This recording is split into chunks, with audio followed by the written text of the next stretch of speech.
আসসালামু আলাইকুম বন্ধুরা, আশা করছি সবাই ভালোই আছেন।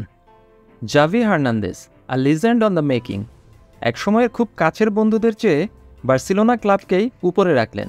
এই সিজনের শুরুতেই পিকে, জর্ডি আলবাদের মতো কাছের বন্ধুদের খারাপ পারফরমেন্সের কারণে বেঞ্চে বসিয়ে এক কথায় বলে দিলেন পারফর্ম করলে দলে জায়গা থাকবে, নইলে না। বুস্কেটস ভালো খেলার কারণে টিকেছিলেন মেইন টিমে, যদিও সেও বিদায় বলে দিয়েছে। এবার বার্সা লিজেন্ড জর্ডি আলবা বিদায় বলে দিলেন। টানা 11 সিজন খেলেছেন বার্সার হয়ে।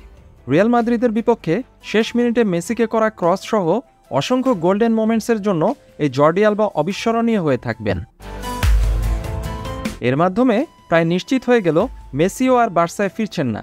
নারীর টান বলে আর কিছুই রইল না। আগের একটা ভিডিওতে যে আশঙ্কা প্রকাশ করেছিলাম, চিত্রনাট্য বলছে তাই ঘটতে চলেছে। সৌদি প্রো লিগের দিকেই হয়তো এই তিনজনের গন্তব্য লেখা হয়ে গেছে পর্দার আড়ালে। লুই এনরিকের ট্রেবল জয়ী দলের গুরুত্বপূর্ণ মেম্বার ছিলেন এই জর্ডি আলবা। ভ্যালেন্সিয়া থেকে এসে রাজত্ব করে বেরিয়েছেন যখন বয়স নাগালে ছিল। ছিলেন একজন নিপাট ভদ্রলোক। তীব্র আক্রমণাত্মক ছিলেন মাঠে, কিন্তু মাঠের বাইরে একটাও বাজে রেকর্ড নেই। আর ছিলেন প্রচণ্ড রকমের বার্সা অন্তঃপ্রাণ। এই শেষ সিজনেও যখন বেঞ্চে বসেছিলেন, তারপরও তিনি চেষ্টা করে গিয়েছেন আলেহান্দ্রো বালদেকে অনেকভাবে সাহায্য করার জন্য। মনে হচ্ছে একটা পরিবারের সদস্য যেন চলে যাচ্ছেন দল ছেড়ে। কদিন আগেই ভিডিও দিয়েছিলাম লাপোর্তা জর্ডি আলবার সাথে 3 ঘন্টা মিটিং করেছেন। সেখানেই বিদায় ঘণ্টা বেজে যায় এই ভেটেরানের।